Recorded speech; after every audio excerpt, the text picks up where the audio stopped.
Hello everyone, good morning. কেমন আছেন সবাই? আশা করি সবাই খুব ভালো আছেন, আর আমরাও ভালো আছি। আমার আরও একটি নতুন ভ্লগে আপনাদের সবাইকে স্বাগত জানাই। সকাল এখন 10টা মতো বাজে। সকালবেলায় বাজার সমস্ত কাজই মোটামুটি কমপ্লিট হয়ে গেছে। আজকে আর সেই মতো বাজার সেভাবে করব না। আজকে যে ঘরে যা আছে সেগুলি রান্নাবান্না হবে। আর বাজারে গিয়েছিলাম বলতে ওই একটু টুকিটাকি কয়েকটা জিনিস কেনাকাটার রয়েছে, সেগুলি কেনা হয়েছে। আর সেই সাথে সাথে আজকের ওয়েদারটা ভীষণ পরিমাণে মেঘলা, তো তাই জন্য জামা কাপড় যে কয়েকটা কাঁচা ধোয়া করার ছিল সেগুলি কেচে ধুয়ে মেলে দিলাম। তবে এখনও অনেক জামা কাপড় রয়েছে যেগুলি সবগুলি কিন্তু আজকে কাচবো না, কারণ ওয়েদারটা খুবই খারাপ। এখন যদি কেচে মেলি তাহলে কি হবে বলুন তো, সমস্ত জামা কাপড়ই ভেজা থাকবে, আমার কিন্তু মেলার জায়গার অসুবিধে হয়ে যাবে। আর এই তো বাজার থেকে আজকে এক প্যাকেট ছাতু, একটা সাদা তেল আর আনা হয়েছিল মুড়ি, সাথে কলা, ডিম, এইগুলি। মানে টুকিটাকি জিনিস। সবসময় যে সবজি মাছ আনতেই যাওয়া হয় সেটা নয়, তবে এই সমস্ত ছোটোখাটো দৈনন্দিন জিনিসগুলিও কিন্তু মাঝে মধ্যে লাগে।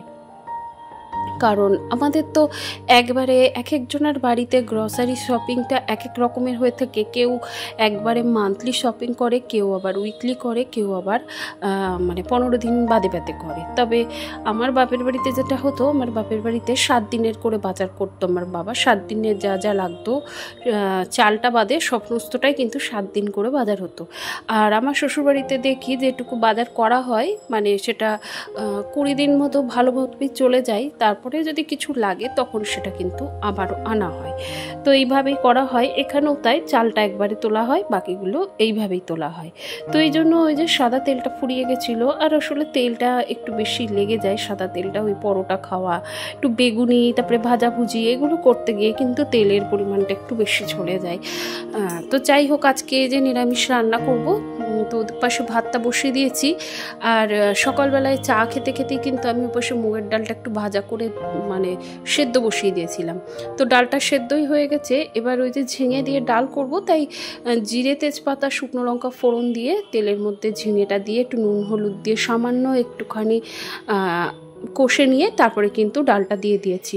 আপনারা চাইলে এর মধ্যে আদা কাঁচা লঙ্কা বাটা দিতেই পারেন, তবে আমি এখানে কোনো মশলা দিইনি। আবার 5 ফোড়ন দিয়েও করা যায়, ডালটাও খুব সুন্দর হয়, তবে আমি জিরে দিয়েই করেছি। তবে এইভাবে ওই জন্য আলাদা করে আর মশলা ইউজ করিনি। আর এপাশে এখন বসাবো তরকারি বলতে আজকে করব পোস্ত, ভেন্ডি আলু পোস্ত। পোস্তটা আমাদের বাড়ির সকলেই ভালোবাসে।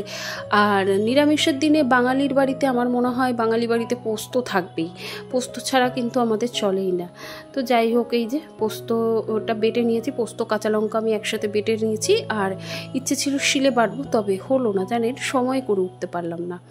আর এপাশে আলুটা, ভেন্ডিটা একটু ভাজা করে নিয়েছি। তো তারপরে লবণ, হলুদ আর পোস্তটা দিয়ে বাটি ধুয়ে জলটা দিয়ে দিলাম। আর একটা করছে কিন্তু আমার হাজব্যান্ডই করছে। আসলে ও কিন্তু নিরামিষ তরকারি খুব একটা ভালো পারে না, তবে এই যে একটু শিখে নিলে কিন্তু বেশ ভালো হয়। তো ওই জন্য পোস্তটা ও পারতো না, তাই ওকেও শিখিয়ে দিলাম। আর সেই সাথে সাথে আমারও কিন্তু কাজটা হয়ে গেল। আসলে কি বলুন তো, আমাদের প্রত্যেকেরই না মানে স্বাবলম্বী হওয়াটা খুবই প্রয়োজনীয়। সেটা আর্থিক দিক থেকে হোক, কাজের দিক থেকে হোক। একটা মেয়েরও যেরকম ইনকাম করার প্রয়োজন রয়েছে, আবার এটাও ঠিক একটা পুরুষ মানুষেরও কিন্তু রান্না করাটা খুবই প্রয়োজন। কারণ কখন মানুষের পরিস্থিতি কীরকম আসে সেটা তো কেউ জানে না, তাই না? তাই সব সময় সমস্ত কিছুই কিন্তু মানুষ পরিস্থিতির চাপের ওপর নির্ভর করে। তো এই যে পুরুষ মানুষরা শুধু ইনকাম পারলেই হবে না, তার সাথে আমার মনে হয় ঘরের কাজও সমান মাফিক জেনে রাখাটা দরকার।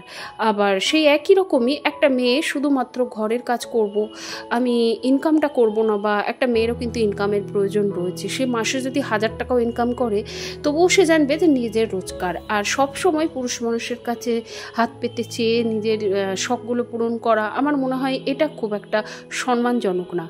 তাই এখনকার দিনে দাঁড়িয়ে আমার এটাই মনে হয় যে একটা পুরুষ মানুষ, একটা মেয়ে মানুষের মধ্যে কোনো পার্থক্য কিছুই নেই। পার্থক্য এটাই, মেয়েরা বাড়ির কাজ করে আর ছেলেরা বাইরে ইনকাম করে। তাই আমার মনে হয় সবাইকে সব দিক দিয়ে, পরিস্থিতির চাপের শিকার কে কীভাবে হবে সেটা তো বলা যায় না, তাই সবসময় স্বাবলম্বী হওয়াটা খুবই দরকার।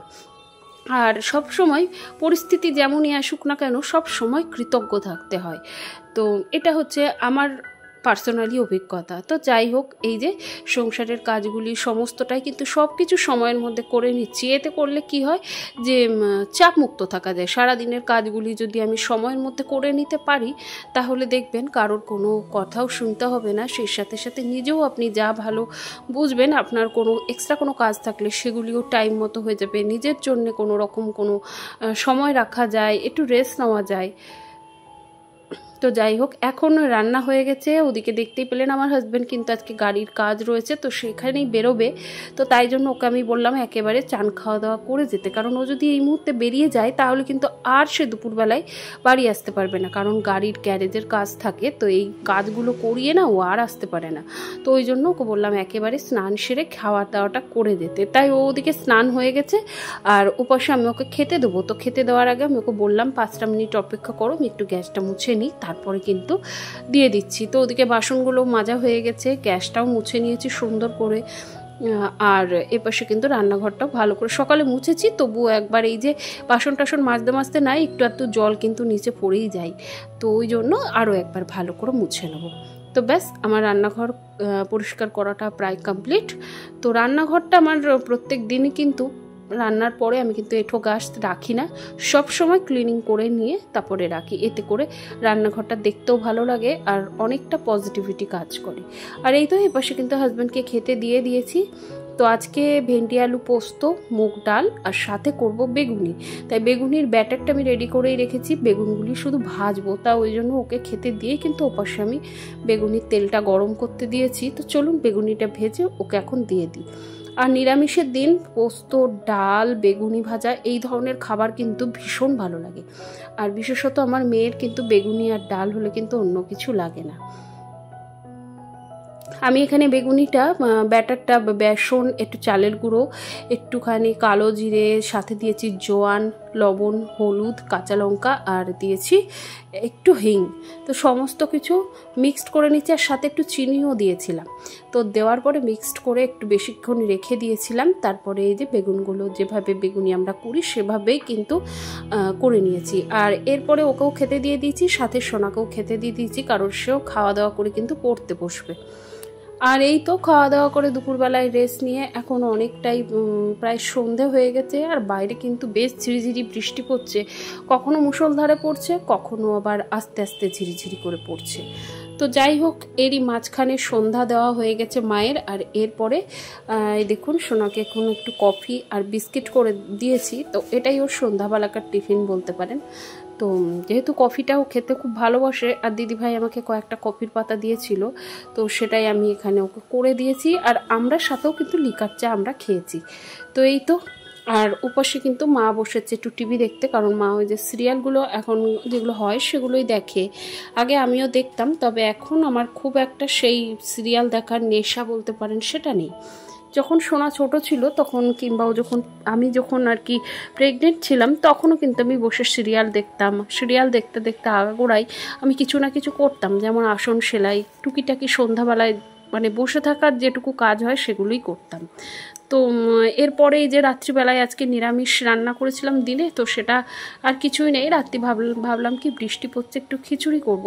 তাই দিনের বেলাকার ডালটা ছিল, ডালটাও দিয়েছি, তার সাথে আরও একটু চাল ডাল সেদ্ধ করে এই যে সব মিলিয়ে কিন্তু একটু খিচুড়ি করেছি।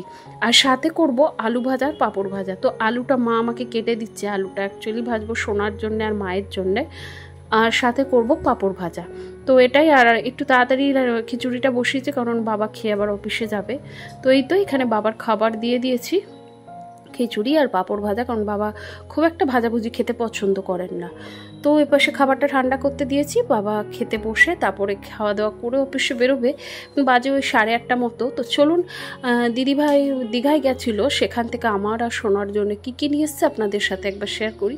এই যে ব্যাগটা দেখছেন সাদা রঙের, এই কড়ি দেওয়া, এই ব্যাগটা আমাকে দিদিভাই দিয়েছে, কারণ ওই সব সময় একটু ফোন, চাবি এটা সেটা নিয়ে যাওয়ার জন্যে এদিক ওদিক গেলে। তো এই ব্যাগটা দিয়েছে, আর ব্যাগটা বেশ সুন্দর, আমার তো খুব ভালো লেগেছে। আর এই যে ব্যাগটা সবুজ রঙের, সি গ্রিন কালার, তো এই ব্যাগটা দিদিভাইয়ের ননদ আমার মেয়েকে গিফট করেছে।